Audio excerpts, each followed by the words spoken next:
Here they come.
God damn.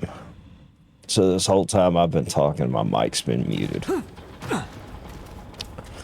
That's fucking par for the course. You know. Y'all missed it. I mean, I've been sitting here fucking spilling my guts out to y'all, just, you know, my life and everything, and it was so interesting, and I can't believe y'all missed it. So, you know, to do it now would be a moot point, and it would be so out of context, it would be fucking stupid. So, yeah, that's my idiocy for not making sure my fucking mic wasn't turned on when I started the stream. Yeah, like I said, I've never claimed to be the smartest guy, so sorry.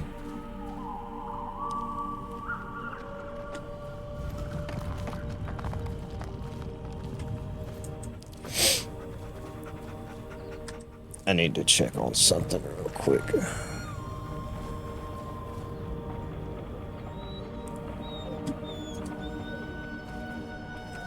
Shit.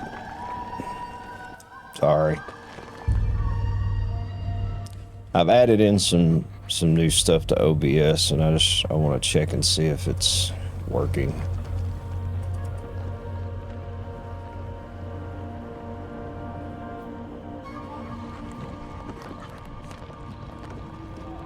Yeah, it looks like it.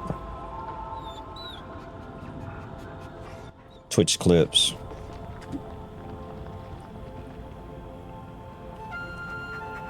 Worked pretty good, didn't it?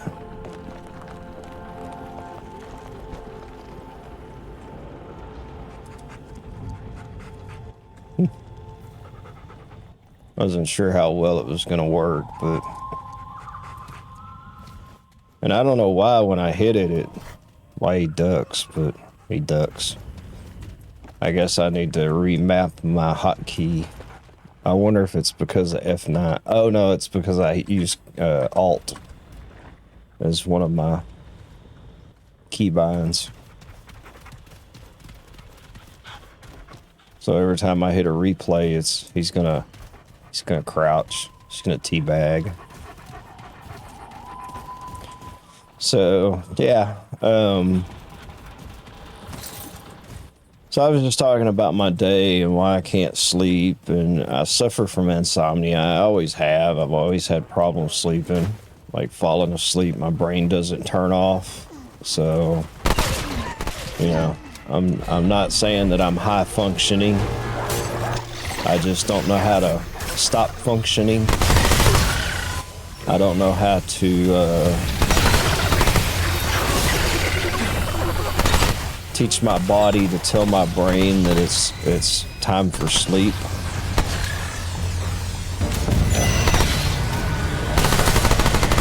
Man, these motherfuckers just keep coming.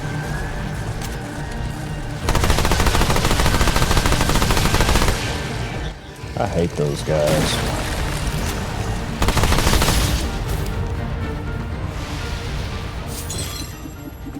So nothing shuts off.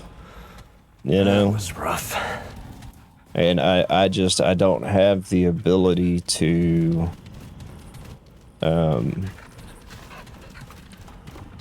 just close my eyes and go to sleep. You know, like a lot of people do. They, you know,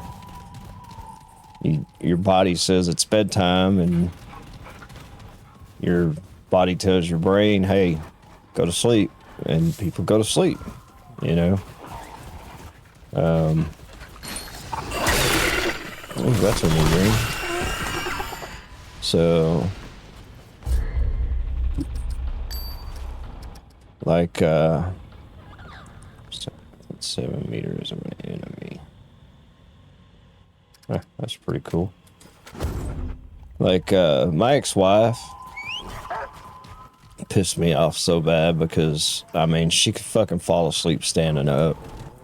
But of course, I think she was probably borderline narcoleptic anyway, so, you know, just fucking fall asleep driving at the wheel. But, you know, I just wish, like, you know, 9:30, 10 o'clock at night, I wish I could just lay down and go to sleep.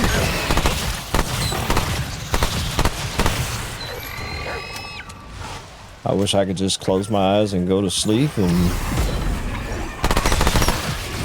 feel normal for a change, you know?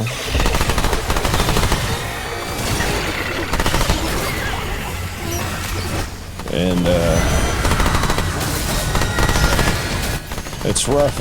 It's hard on your body. It's hard on your mind.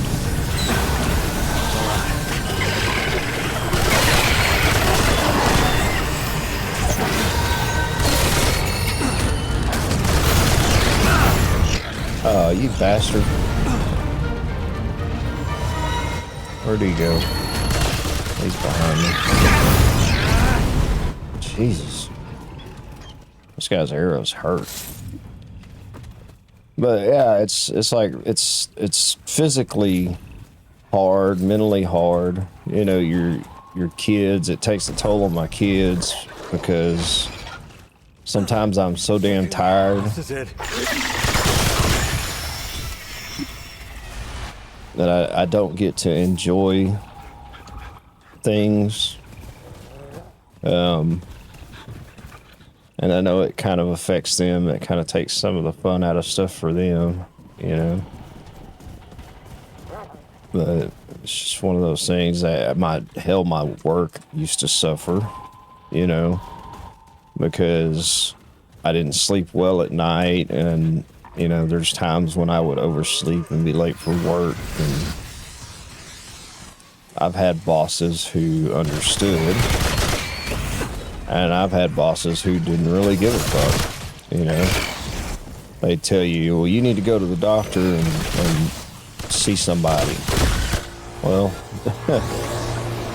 you know, about the best way I found is, you know, Ambien.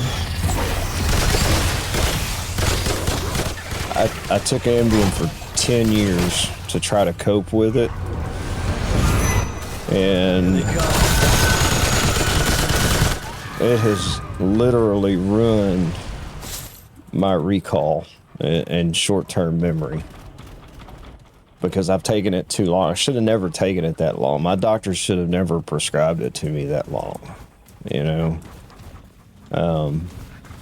And it's taken an effect on my memory and my brain and how I process things. So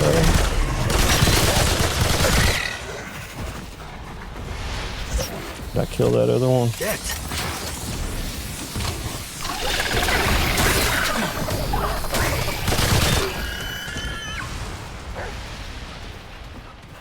But it really makes things difficult, you know, when you're trying to function during the daytime, and, you know, you can't keep up.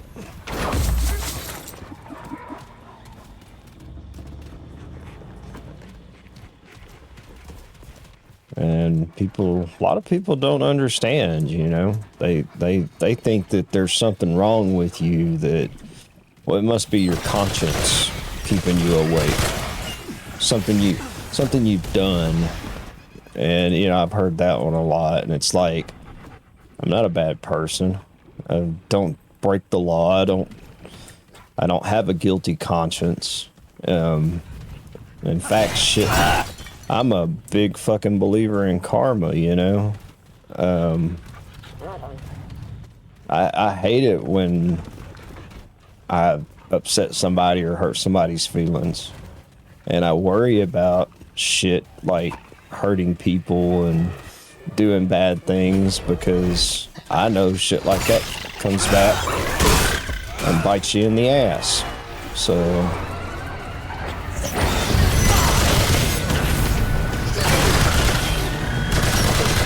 you know, not being able to sleep, I don't think it doesn't have shit to do with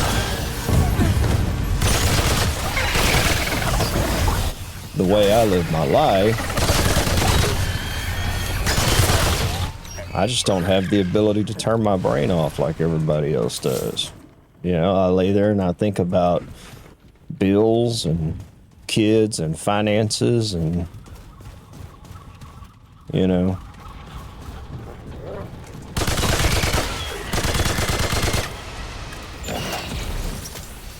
I mean, shit, tonight, all I could think about trying to sleep was, hey, Mr. Cal, yeah, I'm on.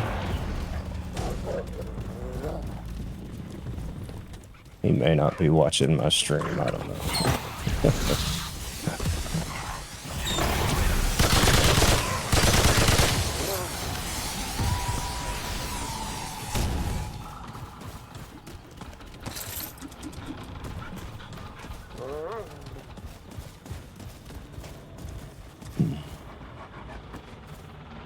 Damn, you got 26 of them? How did you do that? Just like going back and replaying, or just restarting the, resetting at a stone?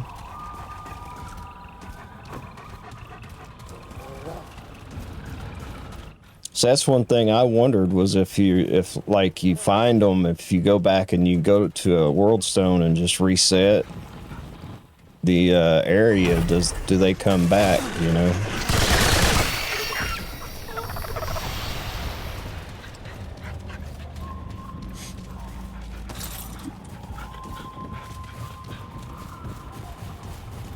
Yeah, see, I kind of figured that because they should have been spawning in my adventure mode, and they weren't. So I kind of figured you had to be in like your campaign mode.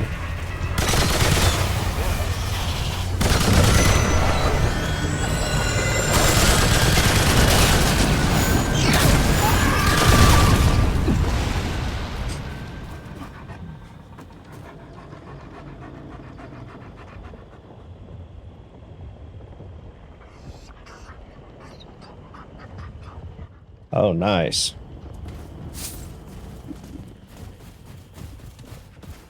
Yeah, was it, let's see. Was it the Faithless Thicket? Is that where you were at when you found them?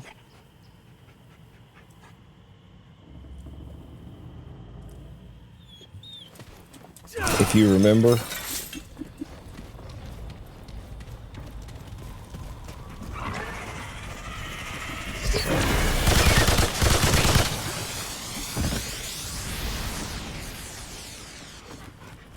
The Withering Wield, yeah. Okay, yeah, because that's kind of, I think I found that area.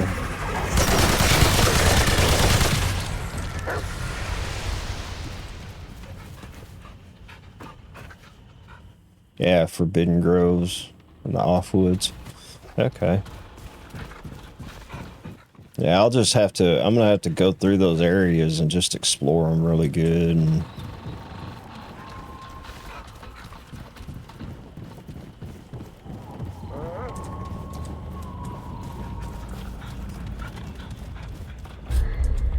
fucking brain is not working right now.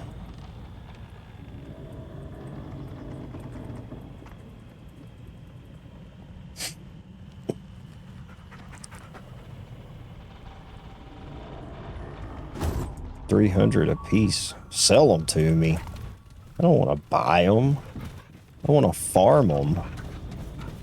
I like farming shit. It's part of the game, man.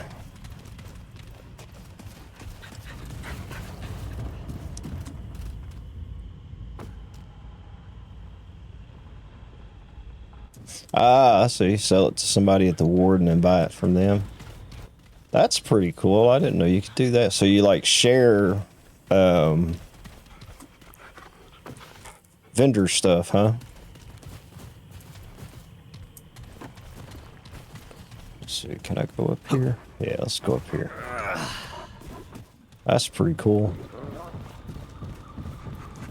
I don't really, when it comes to playing games, yeah, that's kind of fucked up that I didn't even know, see, I'm not big into, like, co-op and multiplayer shit, other than World of Warcraft. That's about the only thing, you know, playing, like, doing dungeons and raids. But, like, playing multiplayer or co-op and shit like Destiny, my brother, he's an asshole. He kind of ruined me on games like that, not wanting to play with people because he's one of these guys that's always bitching. Everybody's doing shit wrong except for him. And it just is not very fun to play with people like that. So, you know, we'd go in and, like, he has friends, or we'd have a group that we'd play with. And he'd end up getting mad at everybody and fucking whining like a little bitch. Because he didn't think everybody was doing shit right. And then people would end up quitting and leaving the group and shit, so I just gave up on it. I've just not been. I know you got to find the right people, and I've got good people to play with in World of Warcraft. I get bored, you know. I've been playing that game shit for 15 years, and It's the same old shit, just different graphics, you know.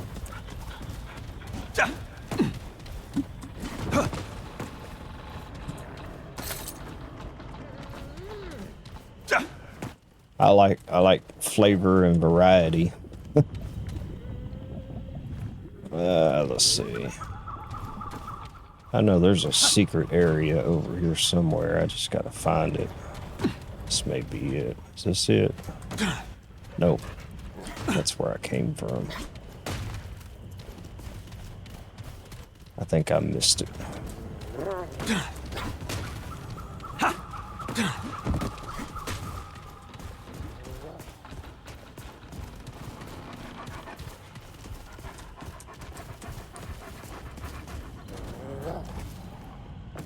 Archon. No? I haven't heard of that one.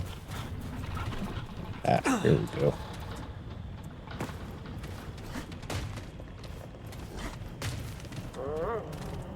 I'll have to look into it. Surely there's something on YouTube.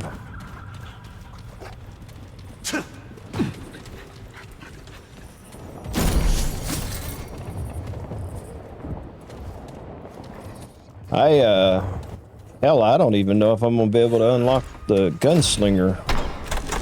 You gotta kill all the bosses in order to do that. Specific items and other classes first. Yeah, that sounds like a pain in the ass. Because, like, I think on the gunslinger you gotta kill all the bosses, and you gotta go back and talk to old Mudtooth and exhaust all of his. You gotta listen to every fucking story he tells. I mean, you don't have to listen to him, but you know you have to go through and do the dialogue. And every time I you know, clear an area or killed a boss, I've gone back and I've talked to him. He always has fresh dialogue, but I haven't unlocked it yet. So I don't know exactly how many bosses you have to kill. But I would imagine it's a lot. But eventually, once you exhaust all that dialogue, you'll unlock the cylinder.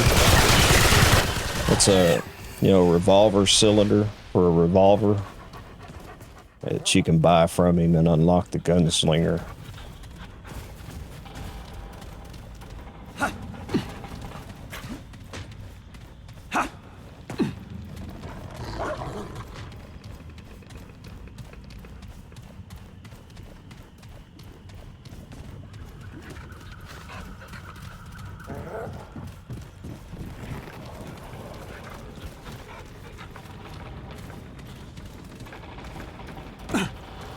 Ooh, boy, I thought I was dead there.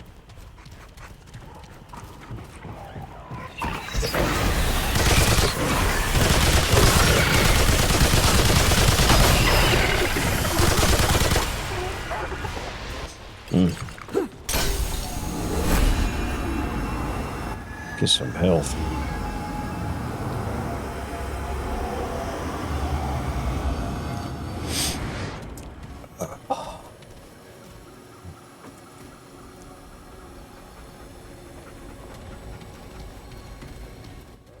I've got Explorer. Let's see. Yeah, I've got Explorer. I didn't know there was an Invader class either.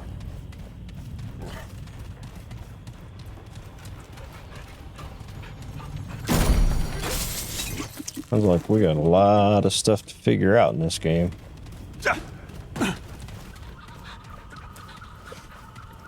Weapons, amulets, etc. Lots of farming, huh?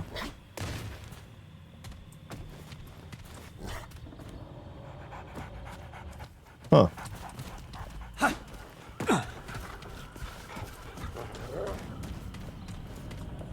Alright, let's see. What am I missing here? Guess I gotta go that way.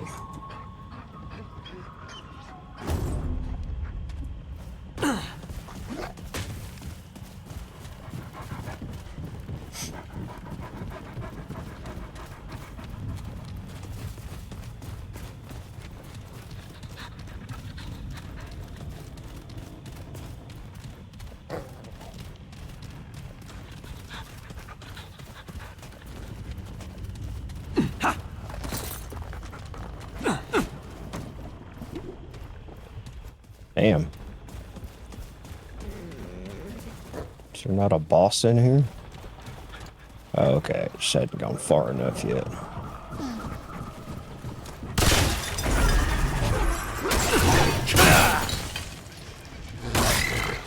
This is not good. Oh, that little fucking dodged mine.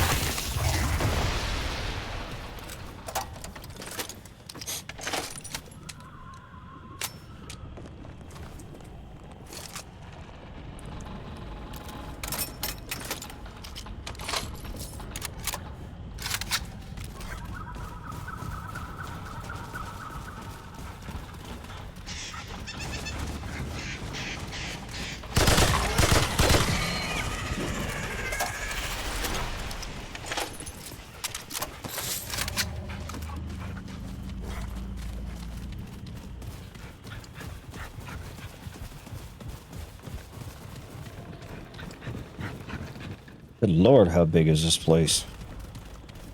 Oh, there's our boss. Okay.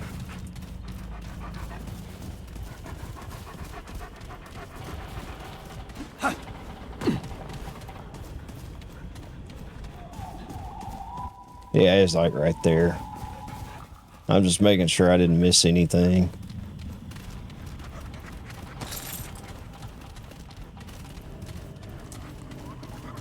So there's a little area over here I think I might have missed.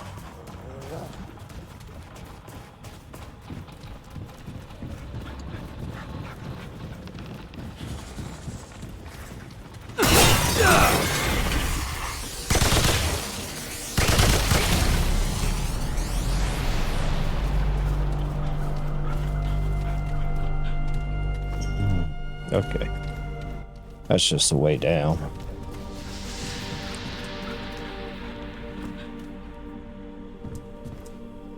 Oh, yeah?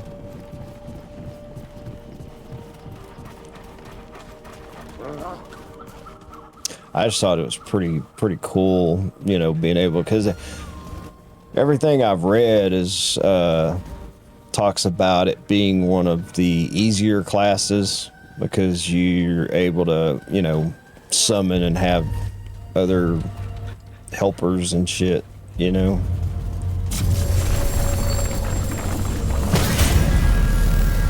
So I thought it'd be pretty cool to add on to this class, you know. Alright, let's go kill this dude.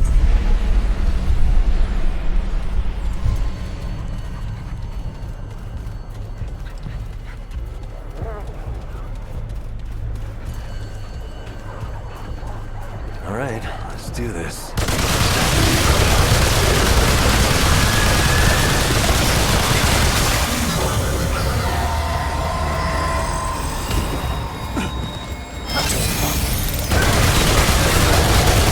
Damn, is this it?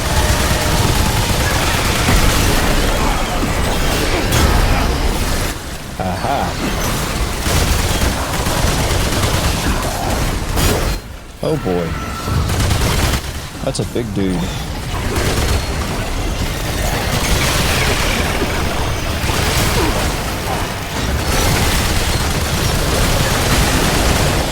Aha.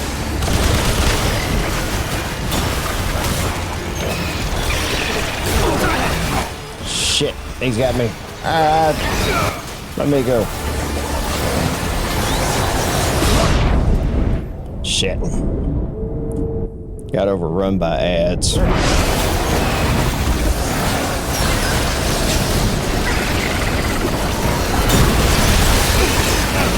Ah, you fucker. Let me go.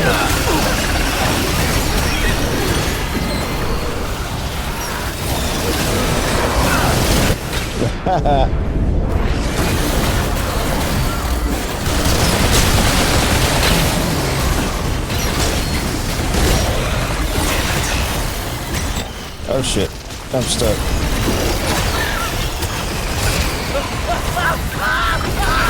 Alright, so crowd control.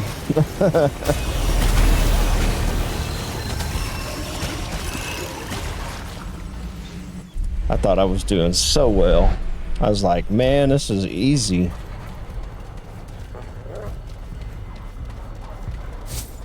Yeah.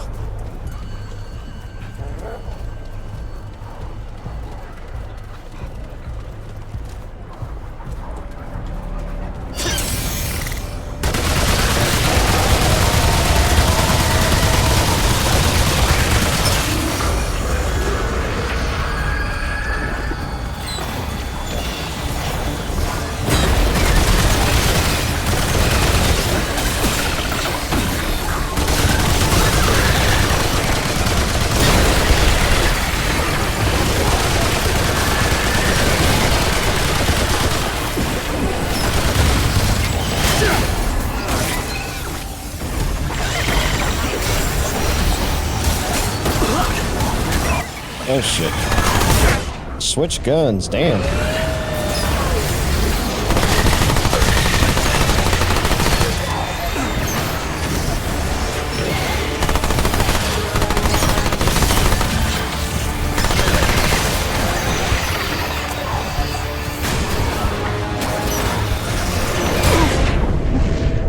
Ah, you son of a...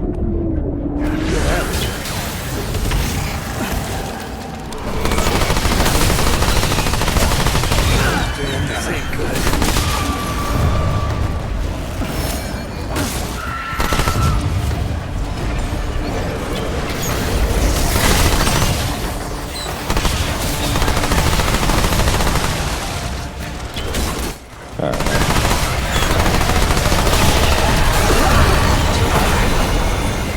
Let go, let go, let go.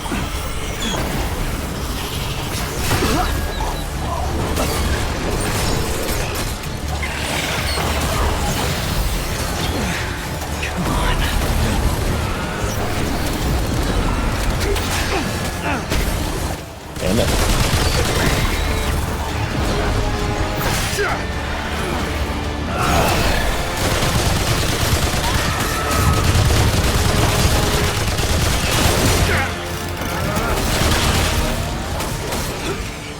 Let's go down here.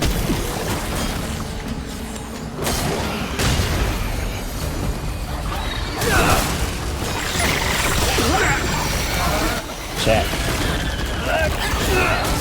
Jesus.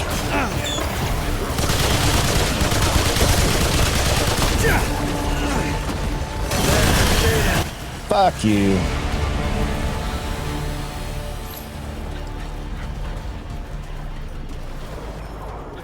Uh-oh.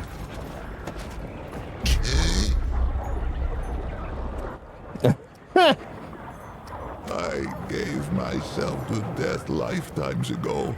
And when death refused me, I clung to despair. I dared not dream. I dared not. Paxaltec. I have not tasted air unmixed with the foul humors of the tango in an age's age, nor did I Okay. dream that I ever might again, much less feel the soft touch of good soil beneath my hooves, or the kiss of the wind on my free fur. Faithless, faithless have I been, and yet Paxaltec came, with war in its right hand and temperance in its left. The Paxaltec came, and I am saved. Two-handed warrior. It has my allegiance, whatever may come. Paxaltec have a gift for death, this much is true, but they are not all destroyers. Perhaps if it fights with us, perhaps the root may yet be crushed under the wheel of time. Take this, though it be a relic of Wheelamer, stewards of death. Wield it in defense of life. Oh, good.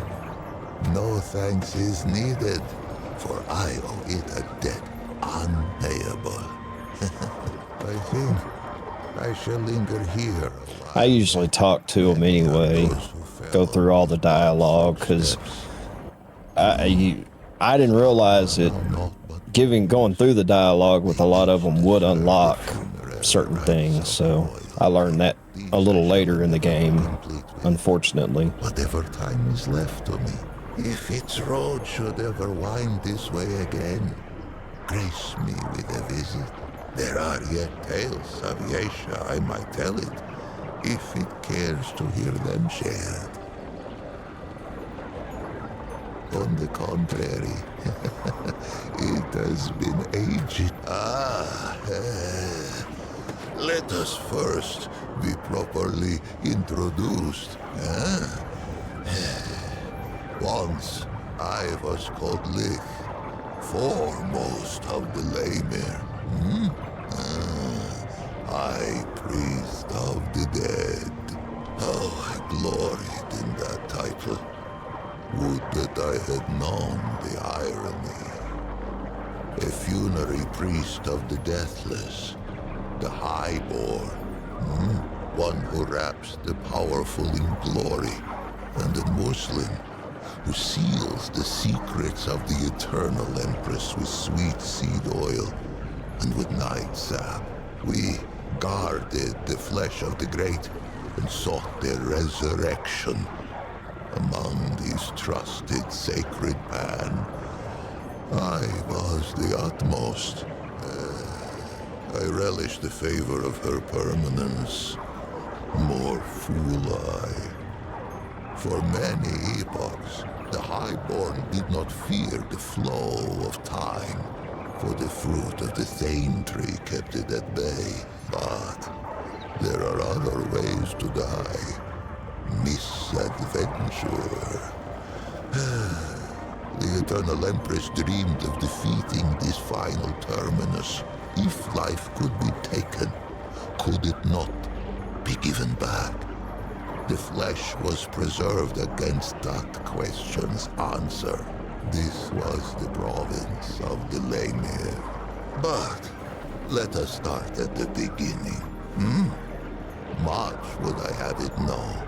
And to know all, it must know what is first. Would it hear the history of the pan? In the time before time, the pan lived in the place that was. It is said that there came a great plague that ravaged the land so that the fields were seeded only with the bones of the dead and yielded only the cries of the bereft. With his flock drowning in woe, the leader of the pan held forth a great decree. 100 ships were built to hold 10,000 souls, with their god of many faces cutting the waves before them. The pan that were ventured across the Vilkmarza, the dark sea, through the long night. The vaunts prayed and the red widows wept, for no one knew if the dark sea had a far shore. 100 days lit the 100 ships, and 100 nights drew their swaddling across them too. But on the 101st day, as the Red Widow in the foremost ship bowed her horns to the god of many faces, a bird lit between them, singing, "Glory to the pan, for they have reached the kin mother." Yesha rose like the dawn before them, unseen, untamed, and free. In those days, there was no empress. There were no queens. Kolket the Wise passed on the dark sea and left no heir. It was only agreed that the clergy should step in where Kolket had stood. The Vaunts spoke for the many-faced one, and the Red Widows spoke for the sun, stone, sky, and stream. It had been ever thus. Now, they linked hands to cradle the destiny of the pan. The god of many faces had been with the pan since the place that was. Longer. None speak of a time before its guardianship. It was a god as real as the soil beneath us. A god one could visit, a god one could touch. Its ways were not known, but all agreed it loved us and ever would. Nor would I have it hear of this, for this tendril twines with its own. But patience, two-handed one, each thing in time. The king who was, him known to the pan as Colket the War-handed, later Colket the Woe-begone, and at last as Colket the Wise. Quick of blade was he in his youth, a fearsome general who watered the tree of progress with the lifeblood of many enemies. But the exploits of youth brought Colket no peace in age.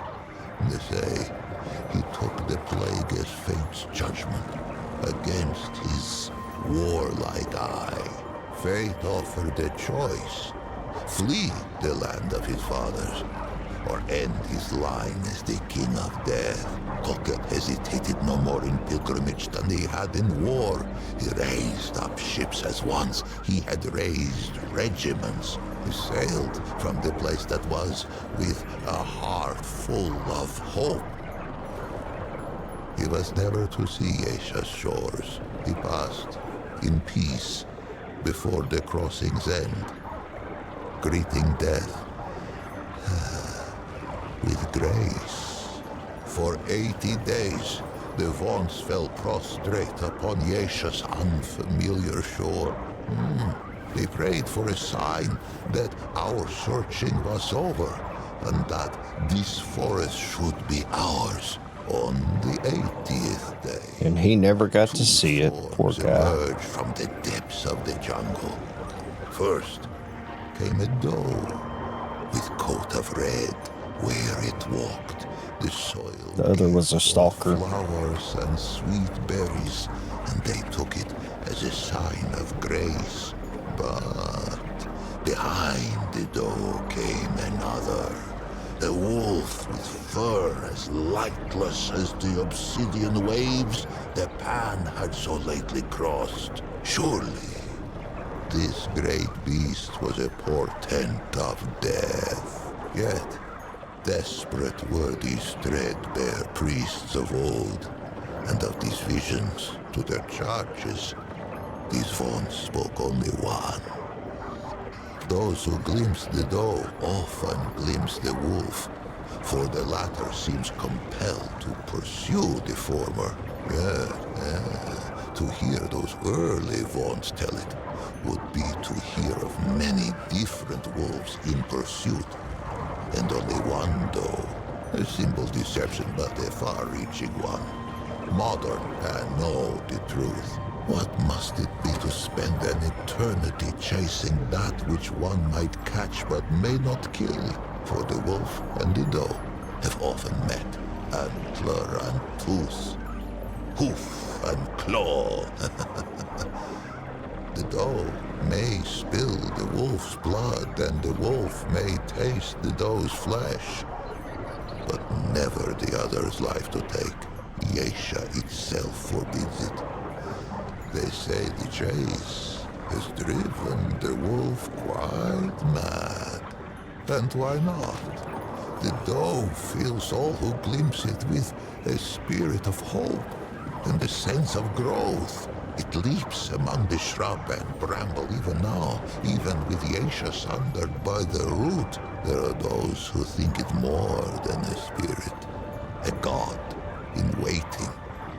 These call themselves the children of the Red Doe. With the assurance of the Vons, the pan took to Yesha and she to us. And for a time, there was stillness, and were born who had never known the land that was, nor the endless sea at their backs. One such was called Genus. She was but 15 springs when she felt the calling of the Red Widows, and not 3 more when she felt the touch of sickness. As Genus approached the door of death, she sought her sisters, for there were no lamer yet, and it was the Red Widows who ushered the pan into the soil. But Genus's malady was known to the Widow Mother, to her, to the Elder Pan. It seemed the plague had found them again, even on this distant shore. Genus was shunned, cast out into the jungle, and her name was forbidden from Pan lips. None among them could have foreseen what would come next. Plague-ridden and scorned, the Red Widow Genus had been cast into the jungle to be forgotten. But fate had other plans. After many days in the jungle, Genus emerged. The Pan were humbled, for all signs of plague had been lifted from the young Genus, replaced by a regal gait none could deny. Fascinated, all assembled to hear her tale. And quite a tale it was. Genus spoke of a vision that had come upon her as she lay in the moss, gasping out her last. In her vision, the plagues had returned. Pan, young and old, wailed and keened and spat their last blood on Yesha's pristine sand. But then, when all seemed lost, a great tree rose out of the jungle, strange and wonderful, and heavy with luminous fruit. This tree, the Thane, she named it, gave all who ate of it a life unending. The Pan embraced it, and their glory stretched on for 1,000 epochs. Genus rose to power on this. A spire built of words. It is difficult to say. Genus has had charge of her own legend for an age of ages. Suffice to say, there is enough truth to her vision for me to know her personally, though I was born some 30 mothers hence, and yet, in knowing her, I find its question impossible to answer. But we get ahead of ourselves, two-handed one, by spreading her message of doom and salvation. The Red Widows were easy converts, inclined to believe their sister, and eager to spread her vision to all the Pan. In time, they held more sway than even the Vaughns. It was a great shift. It would not be the last. Among the Red Widows, Genus was quickly elevated to Widow Mother. The crops flourished, and the villages spread. The jungle receded from the shore. Many seasons passed, and Genus grew stooped and limed as all Pan before her had. In her 77th winter, Genus had another vision. The Thane called to her, and she told her people it was time to seek it out, for the calamity was imminent. 500 Pan were assembled to undertake the expedition. Genus herself, a contingent of Red Widows, a party from each of the villages. Many imagined they would never see their queen again. Those that lived long enough came to know the taste of those words. When Genus, now as young and beautiful as the day she first beat death, emerged from the jungle once more, with 49 immortals at her back. She had been reborn a second time, as an Empress Eternal. For years, they searched the forest, battling hunger, storms, and beasts red of tooth and claw. 20 winters passed. Many succumbed to death or to doubt by the 21st spring. Only 5 red widows and 44 common Pans stood at Genus's side. It was they whom she led into the clearing. It was they who beheld the Thane. It was they who tasted the fruit and felt time's weight fall from their shoulders. No plague has touched the Pan since, but calamity wears faces nearly as numerous as our god of old.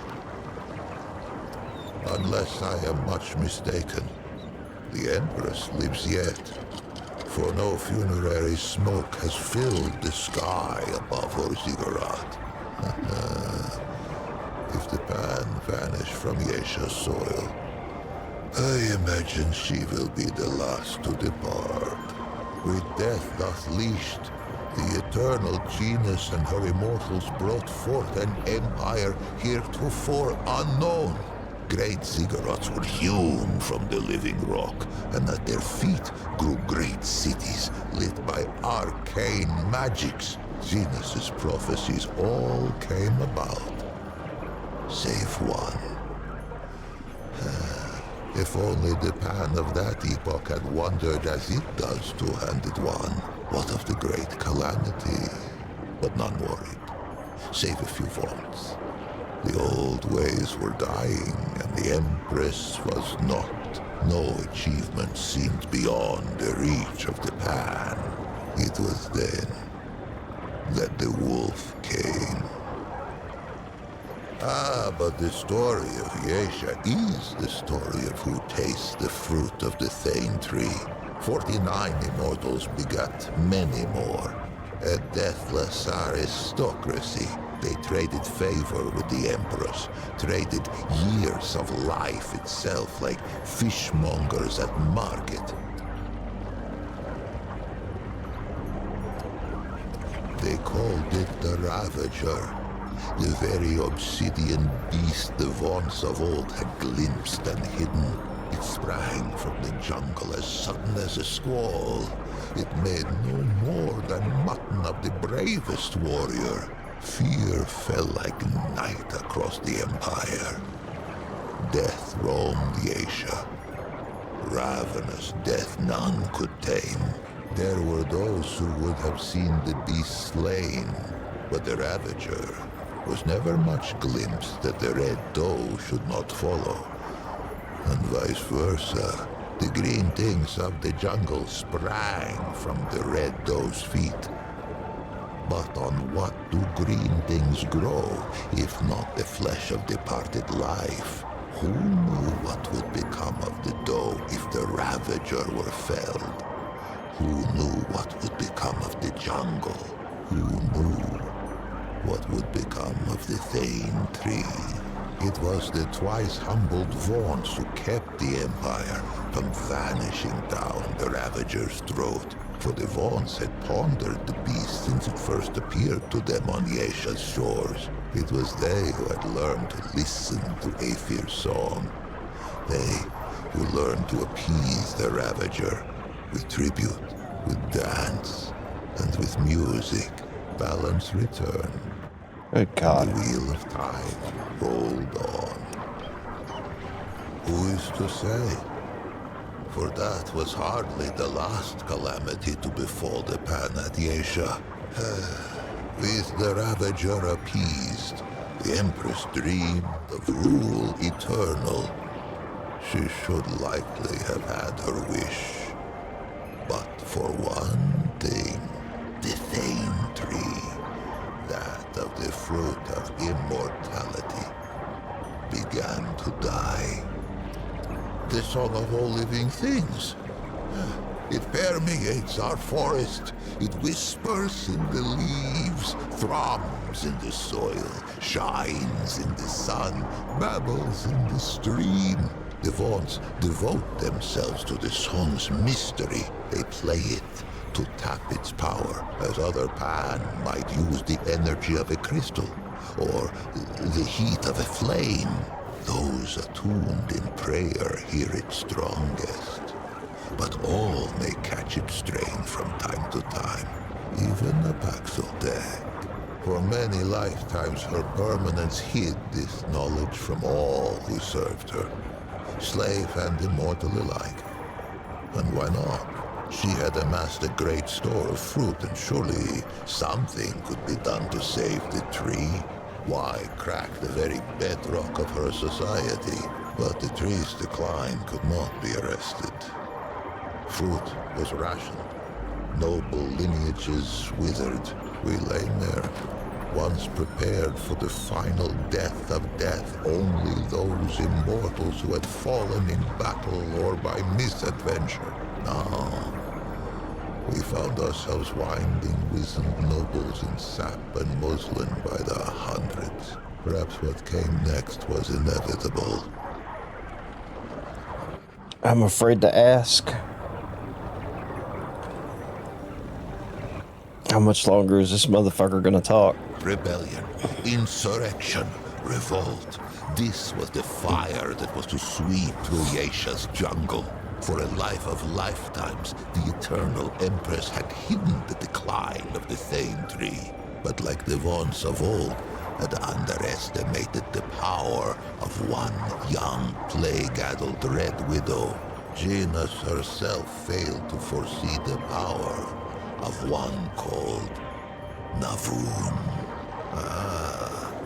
Navun was one of her Eternity's own guards. How she learned of the rot at the roots of the Thane tree, I cannot say. I know only that she had no taste for the Fucker's long-winded, ain't he? I thought Mudtooth was bad. And spread the news far and wide. Her words found home in the ears of the gull. Yesha's slave caste. No slaves could hope to challenge the power of an immortal aristocracy. But what about a nobility in disarray? One where the great and powerful would soon fight for scraps of fruit like bare-ribbed dogs. They rose, first singly, Jesus then Christ. in a tidal wave. The Empress found herself at war. Perhaps she might have won, if not for the Destroyer. I've gone this far, I might as well keep going. It bridled when I called it God Murderer. Surprised I am that it should know so little of the deep track its kind have trekked across our soil. Let us walk those prints now, that it should be enlightened. Ever was Gina served by the Red Widows. She was still Widow Mother. Is still, if such a thing has any meaning now. Some among the widow's ranks forswore tenderness, and became instead her permanence's highest guard. Genus herself had been the lowest widow in her order, and she had turned Pan society inside out. How fitting, then, that the last and least of her own widow guard should become her greatest adversary. It has heard of Yeshad civil war, of slave with blade of hoe to neck of noble, and noble with point of sword to belly of slave. Into that tempest walked one of its kind, Paxiltech. I cannot say why, though perhaps it might someday tell me from whence. Whatever its motive, hither came the Destroyer, even as the Pan turned their ravenous gaze toward the fruit of immortality. Our god of many faces remained satisfied with the scant worship of the vaunts and the commoners. It was an ever-present comfort. A guardian we scarcely thought of. The Destroyer, Paxiltech, oh yes, its kind, drove its blade into the pure heart of our guardian. We knew not that it was the god of many faces who kept the root from this world. But in death, many faces... Sure am glad I was decided to soon start felt. drinking. In a world already torn by war, where caste let blood of caste, there came reports of some new woe. Travelers spoke of twisted horrors on the road, but we who relished in the weight of this wall only scoffed. Who knew that the very air could rip, that the world itself could tear and spill like a wineskin under hoof? Oh, how we fought, priest and prince and pauper, side by side, our world's lifeblood drizzling through our fingers as we clutched at the hanging tatters of Yesha's slit throat. Most perished. And I became enmeshed. I thought our tale told, our race run. And yet, among the Pan, there is a saying. Why just ask the Rin? Of course, we need to know who the Ren are. I gave the impression perhaps that Yesha was uninhabited at the arrival of the Pan, save for the doe, the wolf, the birds, and the beasts. This is not so. The Rin slink Yesha's canopy. Alcohol helps. Feathery wings. Perhaps they once thought to defend their forest. But Lash and Lure put that to rest. Lash in that no Rin... He's making me sleepy, which is a good thing. So, I imagine after I get done talking to him, I'm probably going to go to sleep. The flying ones have no talent for crystal craft. Lure in that under normal circumstances, Rin eggs reach maturity only with great difficulty. I know not who first discovered the potential for symbiosis between our species. Only that it is a whimsical god who sends the most precious resource one kind could hope to acquire out the hind end of the other. As sure as there is iron in the soil of Yesha, there is irony. It was a pad-footed Paxeltech who slew our guardian and brought the root. Would it be so strange to see a Paxeltech drive them from our shores? Perhaps. Perhaps as with Genus and the Voon. The strangeness is the point. It has done me a service unpayable. No reward can suffice. But perhaps, if it cannot be rewarded, it can be equipped. Colket brought war, then wisdom. Its forebears brought the root, but its wisdom stayed the flames, that I might live beyond the hated knot. Take this now, as a token of Hey, he my gives me something. Holy shit. The Pan must put their faith in action and belief, not weapons and walls. I forever owe it thanks, as shall the many souls scattered on these steps. To them I must tend. Yeah, I know. Two-handed warrior, be strange fate's agent. I don't know if it was worth 30 minutes of my life, but increase mod duration by 50%. Increase mod cost by 15%. Yeah, nah, I think I'll pass. I mean, that's not bad, but it's pretty cool.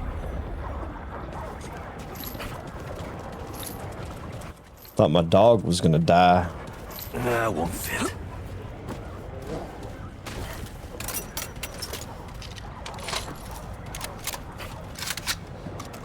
Let's see, how the fuck do I get out of here? I guess I gotta go back to the stone, huh?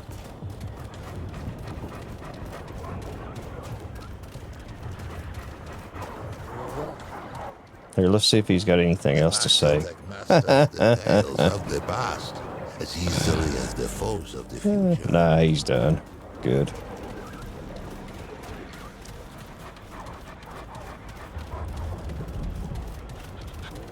Make sure I hadn't missed anything in here.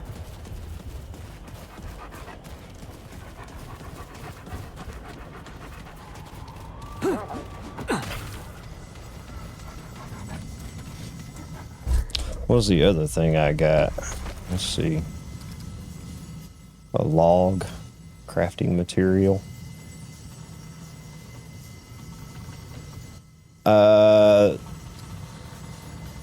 Not in this area. I think I know which two you're talking about. I fought them in another area. So, but yeah, I've already fought them.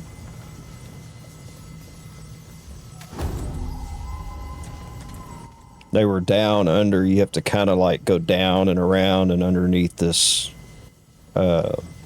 floor area.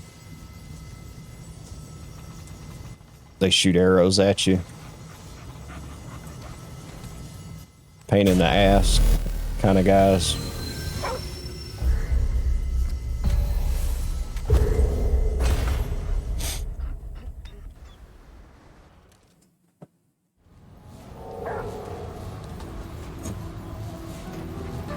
So let's see what this gave me.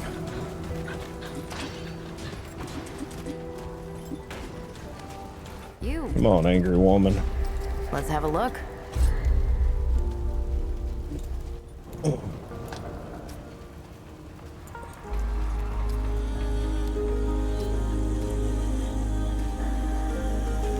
So it calls forth the eye of Legion to gaze at a player's aim target for every 0.25 seconds. Our gaze focuses on a target within 25 meters. Stack of Madness status is applied for 5 seconds. Each stack deals 3 damage per second, max 10 stacks.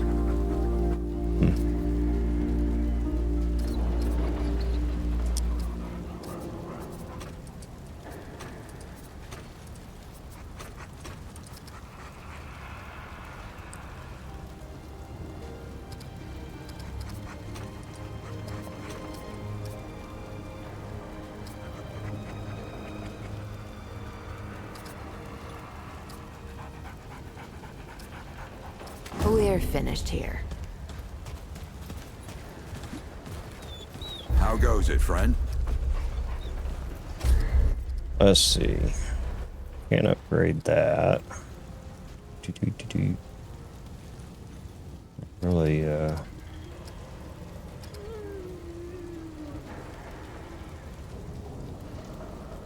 really need to upgrade any of that stuff, do I?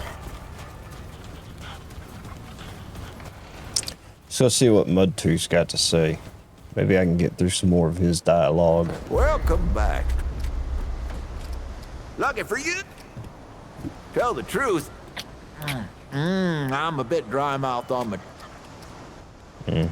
You're not the first act. Yeah, see, I just still don't have the You take cylinder. care now.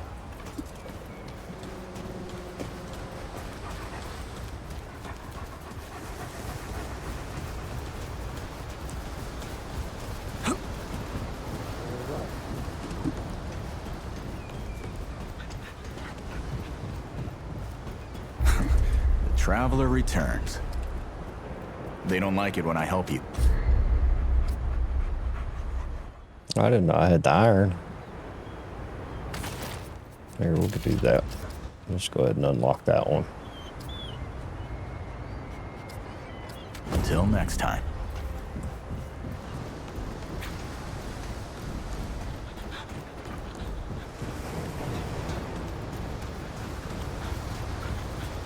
I should probably go buy all of those and go ahead and unlock them just for the hell of it.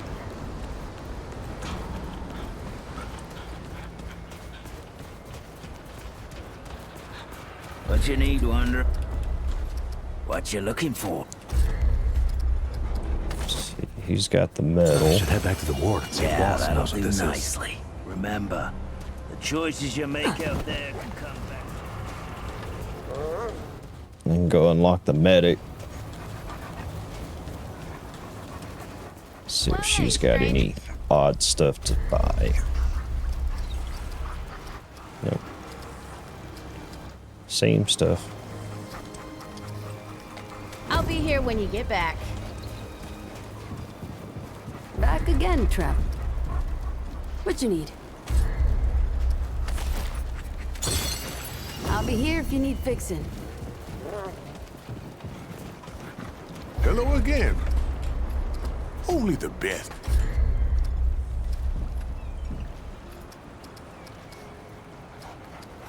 Keep your wits about you.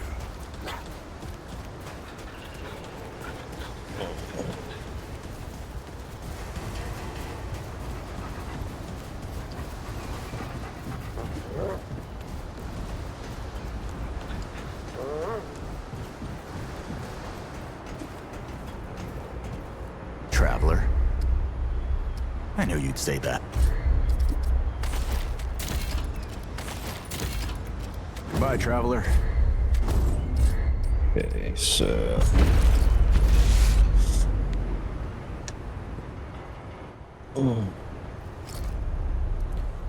Challenger. There's the Challenger. Hunter, medic, explorer.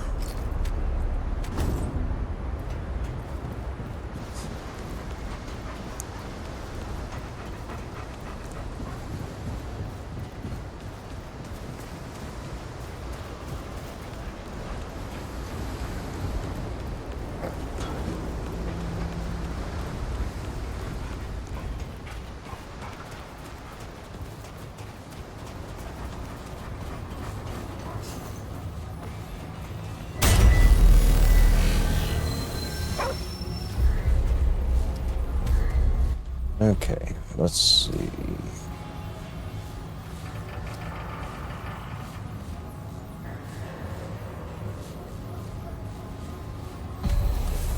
Let's go back here.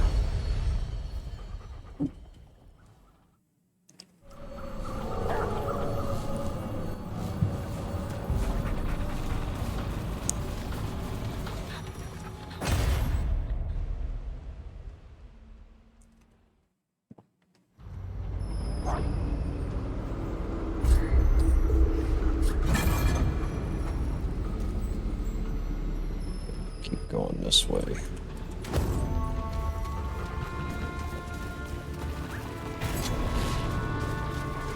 See, I haven't found any wisps in here yet. And it says if you find any, this is a good place to find them, so.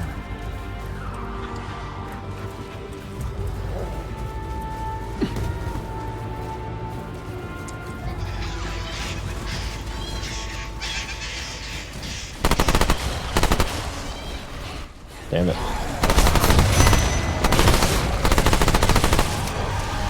Oh, I hate this guy. Where's he at? Where's he at?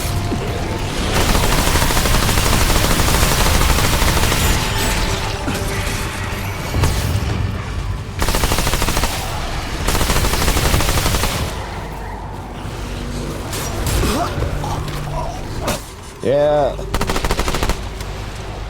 It doesn't say, though. On the walkthrough that I watched, when it was talking about finding the wisps, it just said, you know, to make sure that it was like a stormy area, like it is right now. It didn't actually mention the blood moon, so I don't know.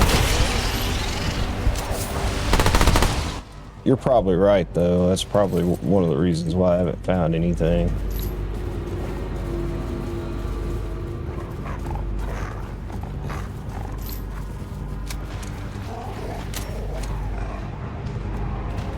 See, I don't remember if it was, when I found them the first time, if it was the actual blood moon. I just remember it being like the lightning and stuff.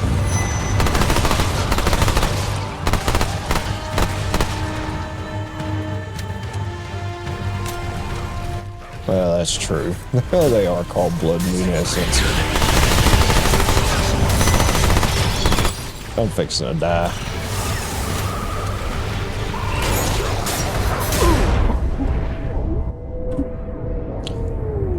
Thanks for that.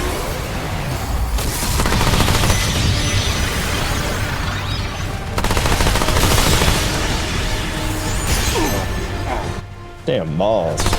Kick your ass.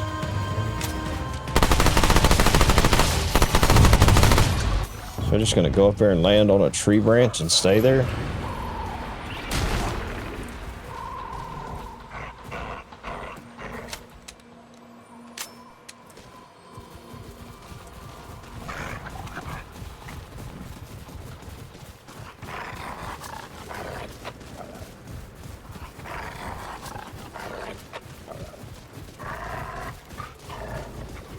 So the blood moon, the sky has to be pretty much red, I guess, right?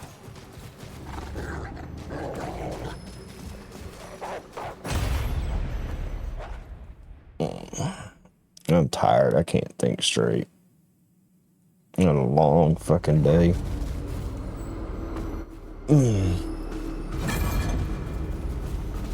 Alright, I'm back over in the Forbidden Grove now.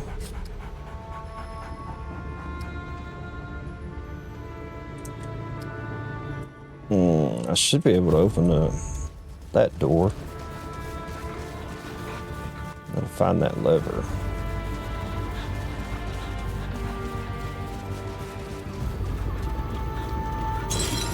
Oh, I needed that.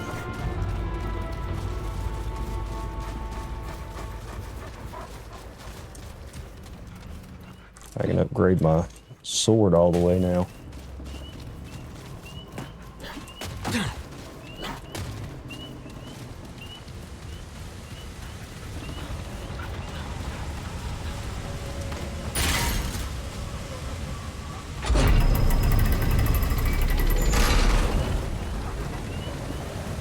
I don't remember if there's anything. I don't think there is.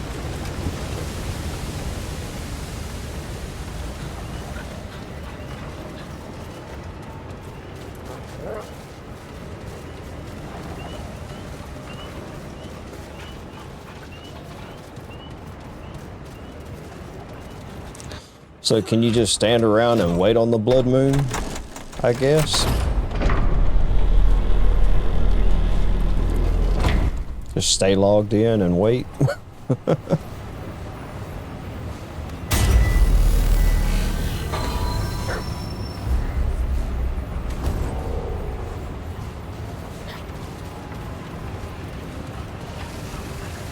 Yeah, go in between areas.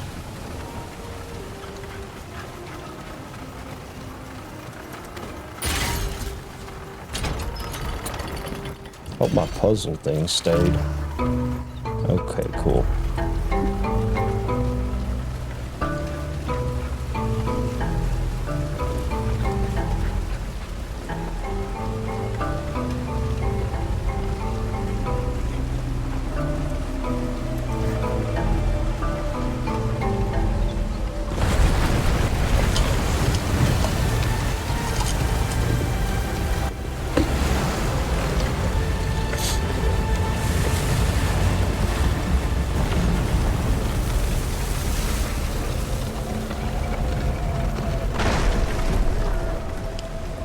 Alright, I think I'm gonna go in here and log out. I think this is the Ravager and the doe, right? Yeah.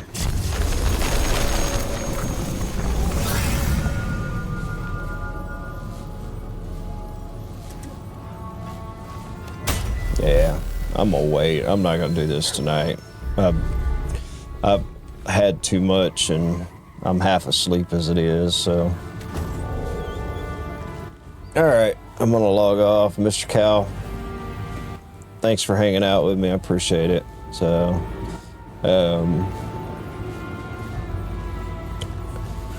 It's what, 4? Yeah, it's 4:30 a.m. where I'm at, so it probably be a little later tomorrow. I'm gonna get a few hours of sleep, and I'll probably be back on sometime later on today. So anyway, thanks though. I really appreciate it.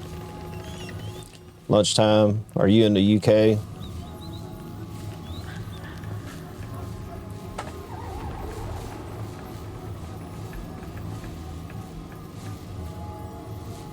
Almost.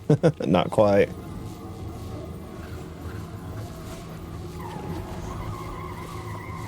Nice. Yeah, it's almost breakfast time for me, so. Anyway, thanks for hanging out with me. I really appreciate it.